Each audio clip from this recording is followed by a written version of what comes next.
Bismillahirrahmanirrahim. Assalamualaikum warahmatullahi wabarakatuh. Kita bertemu lagi di mata kuliah troubleshooting. Pada kesempatan kali ini kita akan membahas tentang troubleshooting pada perangkat sebuah wireless.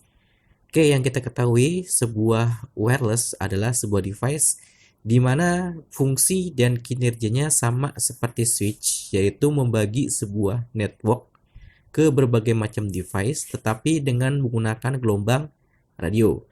Nah, tentunya wireless yang beredar di pasaran itu berbagai merek dan macam jenisnya, tergantung dari sesuai dengan kebutuhan.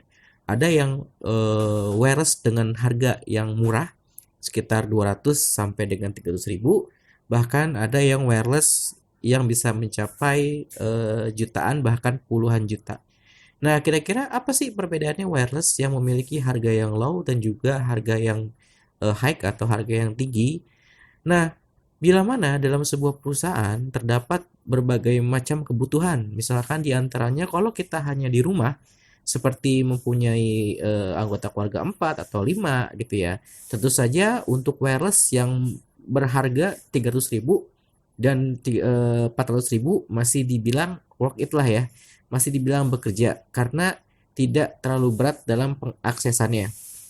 Sehingga wireless yang digunakan yang dengan harga yang low budget juga dapat digunakan. Nah, bagaimana jika kita menggunakan wireless yang harga 300 ribu atau harga 400 ribu di perkantoran yang notabene memang digunakan untuk berbagai macam keperluan, misalkan mengakses sebuah database, mengirim sebuah paket data, lalu mengupload file segala macam, dan digunakan hampir bisa puluhan orang yang digunakan. Tentu untuk wireless yang jenisnya 300 ribu itu jelas tidak sangat mendukung karena beban yang diberikan terlalu berat sehingga kemungkinan wireless yang dengan harga 300 ribu itu saya jamin tidak akan bisa menampung puluhan dengan kinerja yang sangat berat. Nah, contohnya seperti di kelas-kelas kita ada sebuah access point saat kita melakukan ujian online UTS atau UAS maupun melakukan absensi di ruangan kelas, wireless yang digunakan tidak mungkin dengan harga 300 ribu karena digunakan dan juga mengakses kinerja secara berat. Saya jamin wireless yang digunakan itu sekitar jutaan, 1 juta, 2 juta, atau 3 juta. Nah, itu perbedaan untuk wireless dari segi harga. Maka bila kita ingin menentukan sebuah device wireless, kita lihat dulu untuk apa wireless itu kita bangun, untuk siapa wireless itu akan kita berikan, kinerja apa saja yang nantinya yang akan dapat diterima oleh wireless tersebut. Jika misalkan hanya sekedar di rumah, maka kita bisa menggunakan wireless yang low budget. Tetapi untuk di perusahaan yang notabene memang digunakan untuk keseharian bekerja, mengupload file, mendownload file, mengunduh, mengolah, lebih baik menggunakan wireless yang notabene memiliki harga yang sedang atau cukup mahal karena di sana memiliki teknologi yang memadai untuk membackup puluhan jenis karyawan. Nah, wireless adalah jika arti kata tanpa kabel. Ya, wireless itu adalah sebuah perangkat dengan menggunakan gelombang radio.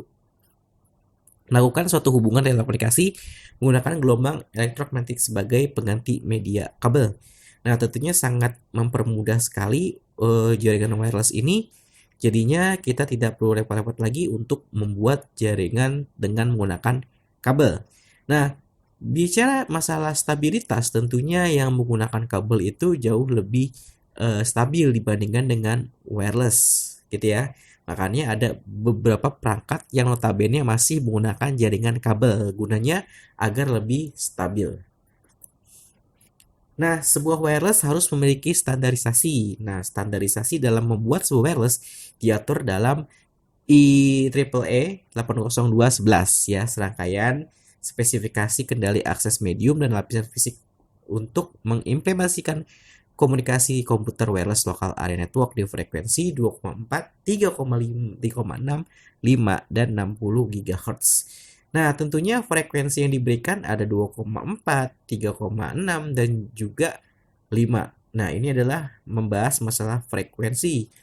Nah, jika kita mengakses atau mengkonfigurasi sebuah wireless, pastikan frekuensinya ini harus support dengan klien kita. Perangkat lama atau perangkat jadul biasanya masih menggunakan frekuensi 2,4. Sedangkan perangkat-perangkat terbaru seperti Apple sudah menggunakan wireless versi 5. Nah, kadang-kadang pernah sering sekali ditemui berbagai macam permasalahan. Ada yang memakai smartphone dari Apple tiba-tiba tidak dapat mendeteksi dari SSID sebuah wireless. Kok SSID-nya di saya nggak terlihat ya, di handphone kamu kelihatan kan gitu ya.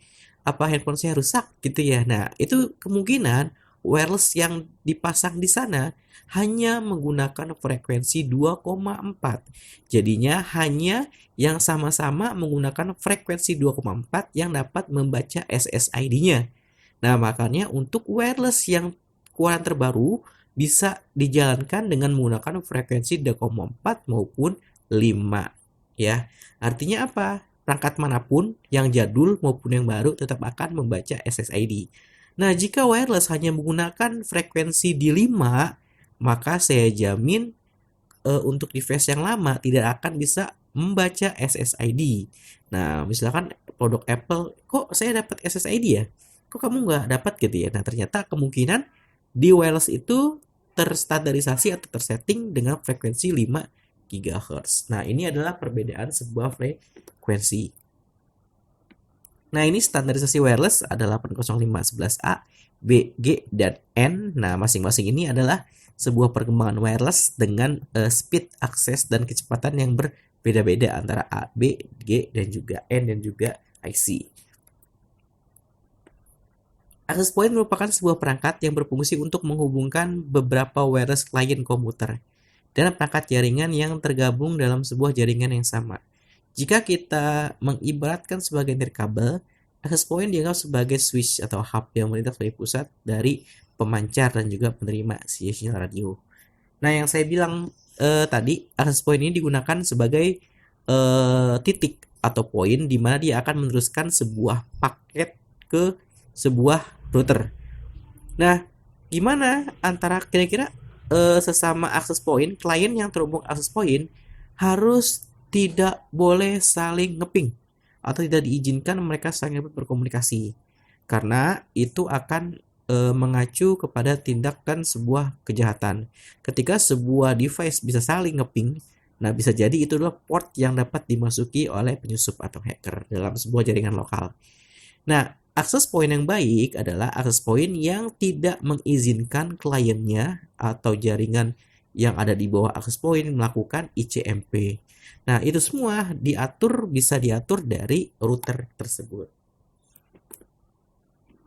Nah, lalu ada wireless router. Wireless router adalah sebuah device yang berfungsi untuk meneruskan paket-paket dari sebuah network lain, baik ke LAN, atau ke WAN, sehingga host-host yang ada sebuah network bisa berkomunikasi dengan host yang ada pada network yang lain. Nah, intinya untuk wireless router ini adalah sebuah perangkat wireless yang bisa menghubungkan antara LAN ataupun ke WAN. Misalkan dari ISP, kalian beli IndiHome, di mana memiliki IP public, lalu dimasukin ke router wireless, maka dia akan menghasilkan atau melempar IP lokal. Nah, di mana dia harus menggunakan wireless dengan bertipekan router, karena input dari ISP dan output untuk klien memiliki network yang berbeda. Sehingga untuk mengkoneksikannya antara IP lokal dan IP ISP dibutuhkan sebuah router. Nah, maka di sini bisa dinamakan dengan wireless router. Lalu kira-kira bisa nggak Pak wireless router ini digunakan untuk access point? Sangat bisa sekali. Ya, di mana misalkan ada sebuah LAN yang memiliki IP 172.16.10.1 10.0 lah gitu ya. Dan ingin memancarkan access point-nya dengan menggunakan IP kelas C 192.168.10.0. Nah, maka perangkat yang boleh digunakan adalah router wireless ya, bukan router biasa. Permasalahan pada wireless, komputer tidak bisa terkoneksi ke perangkat wireless. Klien tidak mendapatkan IP address, perangkat wireless tidak mendapatkan internet, lalu ada bridge wireless. 1. Komputer sudah terkoneksi ke SSID wireless namun tidak terkoneksi. Cek apakah IP yang diberikan statik atau dinamis. Nah, IP yang diberikan oleh router wireless atau wireless itu ada dua. bisa statik, bisa dinamis. Artinya kalau dinamik, settingan dari klien harus menggunakan obtain an IP address. Seperti ini settingannya. Seperti biasa ya. Pastikan kalian cek dulu nih untuk perangkat adapter kalian. Jika ingin menggunakan sebuah wireless gitu ya, bisa dicek dulu. Nah, kadang-kadang saya temukan permasalahan di saat ujian UTS ataupun UAS ya di kelas gitu ya. Nah, di sini ya pastikan untuk IP-nya kalian memilih obtain an IP address automatically. Kalau kalian isi secara manual IP-nya di sini, saya jamin tidak akan terkoneksi dengan wireless. Nah, ini sangat banyak ditemukan ketika ujian UAS ataupun UTS. Nah, lalu bagaimana kalau sifatnya dia itu statik? Nah, maka kalian wajib mengisi secara manual. Kalian harus tahu berapa networknya, lalu berapa gateway-nya untuk mengakses ke wireless. Nah, itu perbedaan antara dynamic dan juga static. Lalu jika dinamis, pastikan tidak ada konfigurasi IP yang sudah saya jelaskan tadi. Pastikan mendisable add-ons atau extension yang dapat menghalangi terkoneksinya wireless. Nah, ini bisa bisa kalian enable atau disable. Matikan fitur firewall atau VPN yang berjalan. Nah, ini juga sangat mempengaruhi untuk firewall dan VPN. Saya rasa ini masih jarang ditemukan. Yang paling penting ini ya, komputer sudah terkoneksi ke SSD wireless namun tidak terkoneksi. Bisa jadi dari wireless itu sendiri, biasanya kalau kalian mau ngecek apakah bermasalah di router ataupun bermasalah di wireless, bisa kita buka CMD-nya, kita ketik ipconfig, kita analisa di sini ya. Kebetulan saya pakai wireless. Nah, ini wireless saya wifi-nya 192.168.43.100 otomatis. Nah, ini coba kita ngeping ke sini. Ya, kita ngeping ke gateway. Ping 192.168.43.1. Nah, kalau bisa seperti ini, berarti koneksi antara laptop dan juga wireless tidak ada masalah. Kecuali kalau misalkan kita ngeping, dia ternyata untraceable, nah berarti yang terjadi permasalahannya itu ada di device wireless itu sendiri. Sedangkan kalau kita cek, kita ping, coba kita ping ke Google gitu ya. Kita ke Google. Nah, saat ping ke google.com, kalau misalkan terjadi sebuah permasalahan atau tidak bisa ngeping, berarti kesimpulannya permasalahannya ada di koneksi internet dari bangunan itu tersendiri. Kalau masih bisa ngeping seperti ini, berarti dijamin tidak ada masalah gitu ya. Nah, berarti untuk mengetres mana yang salah, apakah wireless kita bermasalah, apakah router kita bermasalah, ataupun ISP kita bermasalah, maka bisa kita gunakan ping dengan menggunakan ICMP. Klien terkoneksi pada perangkat wireless namun tidak mendapatkan IP address. Nah, pastikan perangkat wirelessnya sudah disetting sebagai DHCP server. Nah, ini. Nah, pastikan jadi untuk wireless ya tipenya saya bikin simulasi dulu gitu ya. Nah, kalaupun wireless seperti ini, anggap aja ini wireless ya. Nah, ini ada wireless, ini ada client. Nah, wireless ini pada umumnya ya harus memiliki sebuah service yaitu DHCP server. Artinya dia akan memberikan sebuah IP ke kliennya. Sedangkan untuk klien disebut dengan DHCP client karena dia menerima IP ya, karena dia menerima IP. Nah, ini perbedaan antara DHCP server dan juga DHCP client, di mana DHCP server ini akan memberikan IP address, sedangkan DHCP client akan menerima IP address yang diberikan oleh DHCP client. Nah, ini pastikan di sini contohnya ya, di sini ada IP address 192.168.10.1 subnet max-nya. DHCP servernya kita aktifkan. Nah, ini start kita mulai dari IP 50 sampai 30 user maksimum. Berarti IP yang akan dilempar atau diterima oleh klien mulai dari 50, 51, 52, 53 sampai dengan 79. Nah, ini adalah settingan untuk IP DHCP server. Perangkat wireless tidak dapat terkoneksi ke internet sehingga tidak bisa share ke klien. Pastikan perangkat wireless sudah memberikan IP public internet. Apabila IP yang diberikan oleh ISP berupa DHCP, pastikan perangkat wireless dikonfigurasi sebagai DHCP private. Setting juga untuk gateway dan DNS-nya, beberapa perangkat juga harus dikonfigurasi NAT. Nah, jadinya kalau kita membeli sebuah wireless ya, ada beberapa fitur yang akan diberikan oleh perangkat wireless itu sendiri. Paling enak gitu ya, enaknya itu kalau misalkan ada sebuah modem. Nah ini saya hapus dulu. Misalkan ada sebuah modem. Oke, Ctrl A. Mana ya, Ctrl A. Misalkan ada sebuah router lah jatuhnya ya. Ada sebuah router mikrotik. Lalu di sini ada sebuah access point. Ada sebuah access point seperti ini. Nah, di mana pasti mereka itu terhubung oleh sebuah kabel ini ya. Nah, ini seperti ini. Nah, ketika si router ini memberikan service DHCP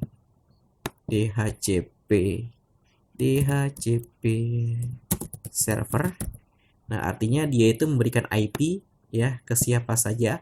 Maka wireless kita cukup kita setting secara automatically ya, kita setting secara otomatis ya, atau kita setting secara otomatis dari apa yang diberikan oleh si router. Nah, nantinya hanya tinggal kita setting untuk range yang akan dilempar dari si wireless. Nah, ini enaknya kalau kalian nggak mau repot-repot membuat DHCP, setting si access point, cukup menggunakan settingan automatically. Tetapi permasalahannya tidak akan bisa kita trace ya, karena sifatnya DHCP server, tidak akan bisa kita trace untuk alamat IP ini punya siapa. Nah, lalu ada bridge ya. Bridge itu adalah jaringan menggunakan satu wireless tidak mencakup jarak yang jauh dan jumlah klien yang sedikit. Ya, tambahkan satu buah perangkat wireless buat perangkat baru tersebut. Nah, jadinya ada istilah namanya wireless itu nge-bridge ya. Nge-bridge itu artinya sebagai jembatan. Ya, mana gambarnya? Nah, misalkan ini wireless ya. Tiba-tiba di ruangan ini, ruangan 1, tiba-tiba di ruangan 3 itu, di ruangan 4 itu tidak dapat, atau di ruangan 3 itu kecil gitu ya untuk aksesnya. Nah, kalian bisa gunakan lagi di ruangan 3 ya, di ruangan 3 wirelessnya. Nah, seperti ini digunakan lagi seperti ini. Nah, nantinya si wireless ini akan terkoneksi ya, nge-bridge ke sini. Nah, dia akan ke sini ya dengan menggunakan tanpa kabel, sama-sama menggunakan wireless, lalu disebar lagi. Nah, seperti itu fungsinya. Jadinya ini untuk membackup ke daerah-daerah atau ke ruang-ruangan yang notabene wirelessnya mengalami sinyal yang sedikit. Jadinya bisa digunakan dengan metode bridge wireless. Kita koneksikan antara access point 1 dengan access point 2 ataupun 3, 4 dan seterusnya. Oke, demikian penjelasan untuk troubleshooting pada perangkat wireless. Semoga bisa dipahami dan bisa dimengerti. Intinya kalau kalian belum mencoba atau mengoprak-aprik wireless sendiri itu agak sedikit sulit. Ya, harus ada perangkatnya. Minimal kalian punya perangkat, minimal kalian coba dulu lakukan gitu ya. Kalau enggak kalian beli sebuah mikrotik yang mempunyai wireless gitu ya. Nanti kalian bisa belajar bagaimana konfigurasi sebuah jaringan wireless. Oke, ingat karena notabene harus dipraktikkan gitu ya. Kalau sedikit teori agak sedikit sulit gitu ya, maka harus dipraktikkan. Oke, kalau sudah, terima kasih atas perhatiannya. Semoga mudah dipahami. Sampai berjumpa lagi. Assalamualaikum warahmatullahi wabarakatuh. Yo, ayo.